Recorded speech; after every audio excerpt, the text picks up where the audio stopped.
Hi guys, John the firearms instructor, and welcome back to our channel. I'm glad you're here. Today the video is all about the Big Five, the Big Five of accuracy. Do you know the Big Five? Do you know what they are? Well, stay tuned. We're going to cover each one of these for you and why I think they're important. We'll be right back. Hi guys, welcome back. Today we're going to be talking about the Big Five. The Big Five in accuracy starts with grip. It goes to stance, sight alignment, follow through, and slow trigger press. Those are the five. We're going to cover each one of them by themselves and talk to you about them. Number one, grip's got to be the most important thing. Without having a proper grip on a firearm, you're not going to be able to control it. So I have a Smith & Wesson Shield Plus. That is empty. I've got the magazine out of it. I'm going to be pointing it at the camera, but I want to make sure you understand proper grip. So we'll start right here with my right hand. I'm right-handed, I'm right-eye dominant. I want to be here, grabbing the pistol as high as I can. And I want to flip my hand and roll. This spot right here is where the other hand guns. If you pay attention, the thumb and the index finger, or the trigger finger, are kind of sticking together here. So when I push it out in front of me, that's going to lock that wrist. And that wrist allows us to control that recoil a lot better. I'll let you see that from the front. And then obviously I'll let you show you from this side. And always keep your finger off the trigger till you're ready to fire. These things like this are proper. If you notice, my hands are high on the strap here, high on the back strap, and working the grip perfect. Line it up, look through. That locks that wrist out, and that wrist being locked out is going to be the best thing for you to control recoil management.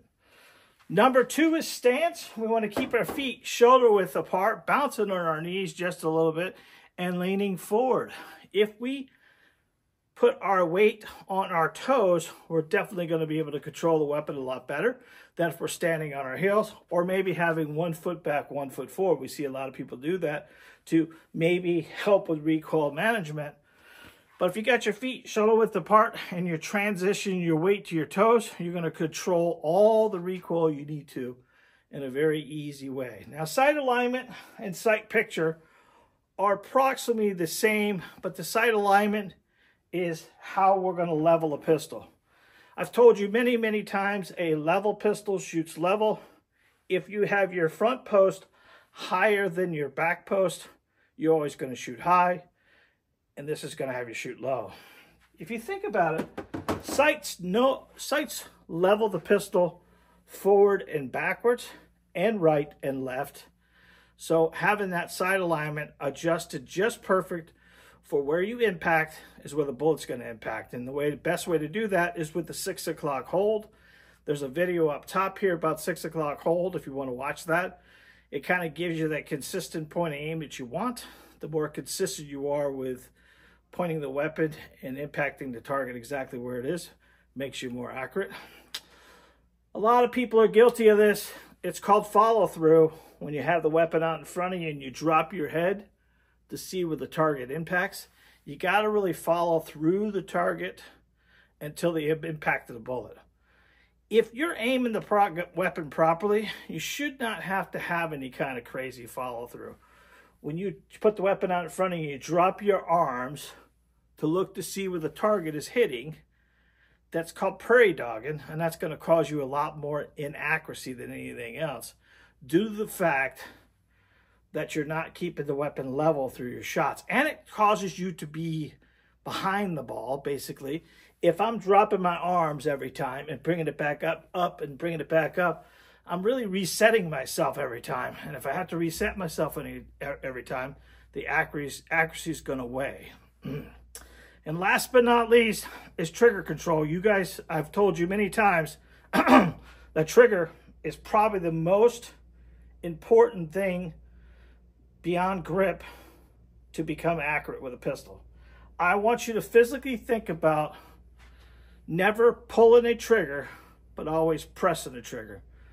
You want to slowly take the slack out of the trigger until the weapon fires. The shot should be a surprise to you. If it's not a surprise to you, then you're pulling the trigger. I always ask students all the time, How many bullets did you know were going to fire? And if they shot 5 out there, they shot 5, they tell me 5. Well, that means that you knew the weapon was going to fire. That means you're pulling the trigger. I want you to concentrate on pressing the trigger. I want you to go to the range this weekend, pick out these top 5, work on your grip, work on your stance, work on your sight alignment, work on your follow through, work on your trigger control, and I want you to practice, practice, practice until you get it perfect. The big 5 will improve your accuracy, guaranteed, if you pay attention to it. Until next time, guys, God bless, be safe, and remember, you are your first line defense. Don't forget about that book we have, the ebooks. We got 2 ebooks out now. We got 1 free on our website at this point in time, and those are the Firearms Training Secrets from a Firearms Instructor for new students. Go to my YouTube channel or go to my webpage, and you can download that for free. And then we do have our ebook that talks about why you shoot low and left. If you put $5 off, you put Live 2024 in the link below. When you order that book, you're going to get it all for only $4.99. And this book will help you understand why you're shooting low and left and how to solve it. Until next time, I love you guys. We'll see you.